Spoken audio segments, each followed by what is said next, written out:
እና አቡነ ሐራ አባይ ማለት በኦሪት ዘፍጥረት ምዕራፍ 2 ላይ የአባይም ኢትዮጵያን ይከባል ይለናል። ኢትዮጵያ ታበጽሕ እደዊሃ በእግዚአብሔር፣ ኢትዮጵያ እጆቿን ወደ እግዚአብሔር ትዘረጋለች ማለት የኢትዮጵያ ወደ እግዚአብሔር እጁን ይዘረጋል ማለት ነው። ወሀብኮሙ ሲሳይዎሙ ለሕዝበ ኢትዮጵያ፣ ለኢትዮጵያ ሕዝቦች ምግባቸውን ሰጣቸው። በሁለት አይነት መልኩ፣ አንደኛ ቅዳሴ መላእክትን፣ ዝማሬ ዳዊትን፣ ተልኮተ ካህናትንና መምህራንን፣ ይልቁንም እነሆ ብሉያት ሐዲሳት ሊቃውንት መነኮሳት፣ ቅዳሴው፣ ሰዓታቱ፣ ገድሉ፣ ስንክሳሩ፣ ተአምራቱ እነዚህ ሁሉ የነፍስ ምግቦች ናቸው። ወደ ሥጋ መግቦት ሲመጣ እነሆ ለኢትዮጵያ እግዚአብሔር ምን ሰጣ ከተባለ ከመሬትና ከተራራ ከወንዝ አባይን የመሰለ አገር አቋራጭ የሆነ ወንዝን እግዚአብሔር ሰጧት። በኢትዮጵያ የደመቀና ኢትዮጵያ ደግሞ ያደመቀችው እሱም ደግሞ ኢትዮጵያን ያደመቀ ነው። አባይና ዘራቡሩክ፣ ዘራቡሩክ ጸጋ ኢየሱስ፣ ዘራቡሩክ አባቱ ደመ ክርስቶስ፣ እናቱ ማርያም ሞገሳ ይባላሉ። ሀገሩ ኢትዮጵያ ጎጃም ነው። በተወለደ በ7 ዓመቱ ይህን ዓለም እንዳላይ ዓይኔን አውርልኝ ብሎ በመጸለዩ ዓይኑ ታውሮ እስከ 12 ዓመት ኖረ። በዚህ ዘመን ሰዎች ከዓይን ላይ ዓይን ለመጨመር ከዓይን ላይ ዓይን ለማድረግ ብዙ ይናገራሉ። ይህ ጻድቅ ግን የማቴዎስ ወንጌል ምዕራፍ 5 ላይ ለመታስተከ ዓይንከ ዘየማን ምልአ ወግድፋ፣ ዓይንህ ብታስትህ አውልቀህ ጣላት፣ አመለካከትህ ሕሊናህ ማለት ነው በተባለው መልኩ ይህንን ወንጌል የተረጎመ ይልቁንም ማየት ብዙ ነገር ያመጣል፣ አለማየት ደግሞ ብዙ ነገርን ያስቀራልና ስለዚህ እያየው ከማጠፋ ዓይኔ ላይኛው የሥጋ ዓይኔ ተወግዶ ውስጣዊ ዓይኔ እየበራ እግዚአብሔርን ባይ ብሎ ዓይኑን ታውሮ 12 ዓመት ኖረ። ከዚህ በኋላ ይህን ዓለም በመናቅ ወደ ገዳም ገብቶ በጾም በጸሎት ተወስኖ ሲኖር መጋቢት 27 ቀን ገብረ መንፈስ ቅዱስ ግብፃዊ ከግብፅ ከመጣ በኋላ በዲቁና አብረው ቀድሰዋል። በማየ ግዮን ለ30 ዓመት ጸልዮ ቦታዋን እንደ ወረቀት አስባርኮ በጸበሉ ለተጠመቀ ሁሉ በማየ ግዮን ለተጠመቀ የፈውስና የኃጢአት ስርየት እንደሚገኝባት ቃል ኪዳን ከፈጣሪው ተቀብሏል። ማየ ግዮን ሰከላ የሚባል ቦታ ግሽ አባይ ተብላ የምትገኝ ጸበል፣ የአባይ መመንጫ ቦታ ጸበል፣ ግዙፍ ጸበል ያለበት የተአምር የመንክር ቦታ የሆነ አቡነ ዘራቡሩክ 12 የጸጋ ክንፍ ተሰጥቶታል። አቡነ ተክለ ሃይማኖት 6 ክንፍ አላቸው። ቅዱሳን መላእክት 4 ክንፍ አላቸው። ኪሩቤል 6 ክንፍ አላቸው። ጸጋ እነዚህኛው አቡነ ዘራቡሩክ ግን 12 የጸጋ ክንፍ ተሰጥቷቸዋል ይላቸዋል። ከጥር 11 እናስታውር። ጥር 11 ጌታ የተጠመቀበት ነው። ከጥር 11 እስከ 13 ባለው ጊዜ የተጠመቀ ከኃጢአት ነፃ ይሆናል ሲል ገድሉ ይናገራል ይላል። መካኖች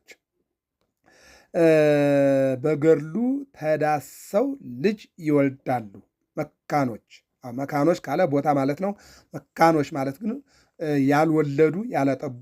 ኤልሳቤጥ ኮነት አባየ እስመ ወለደት ነቢየ። ኤልሳቤጥ ለብዙ ዘመን መካን ነበረች፣ በኋላ ግን ወለደች ይላል። መካኖች በገድሉ ተዳሰው ልጅ ይወልዳሉ። እስከ 7 ትውልድ ድረስ እምርልሃለሁ የሚል ቃል ኪዳን ከጌታችን ተቀብሏል።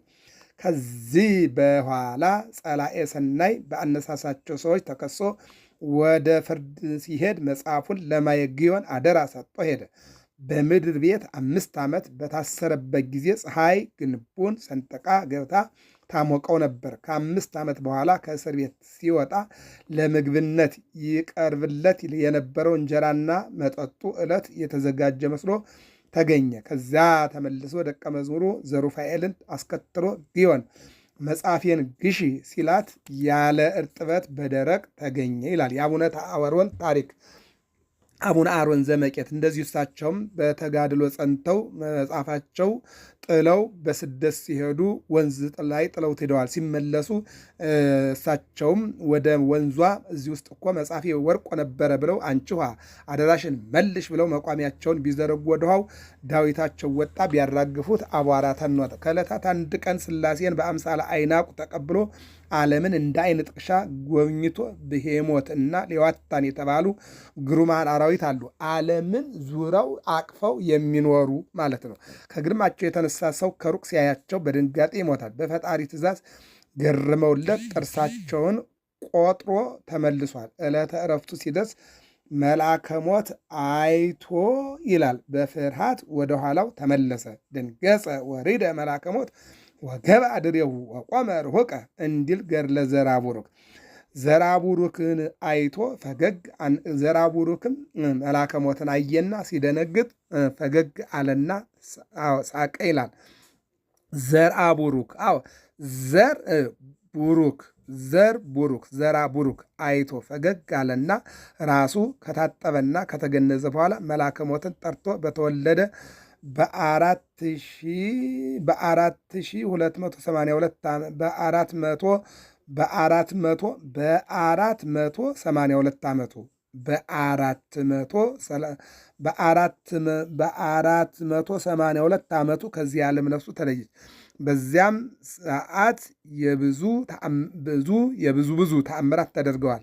የእረፍቱ መታሰቢያ ጥር 13 ቀን ነውና የሞተም ልድገመው በ482 ዓመቱ ነው። ዘራቡሩክ አይኑ መታወሩና እንደገና መብራቱ ወደ ገዳም መግባቱ በጾም በጸሎት መኖሩ ማየግዮንን ማስባረኩ በማየግዮን ለተጠመቀ የኃጢአት ስርየት እንደሚገኝ ቃል ኪዳን መቀበሉ የቢሃሞትና የሌዋታንን ጥርስ መቁጠሩ ሥላሴን በአምሳለ አይናቁ መቀበሉ መልአከ ሞትን የማስደንገጡ የጸጋ ክንፍ ማብቀሉ እነሆ ተአምራት ገድላት በጸበሉ በእምነቱ ፈውስ መሰጠቱ ይህንን ይናገራል። የጻድቁ በረከት በሕይወታችን ይደርብን።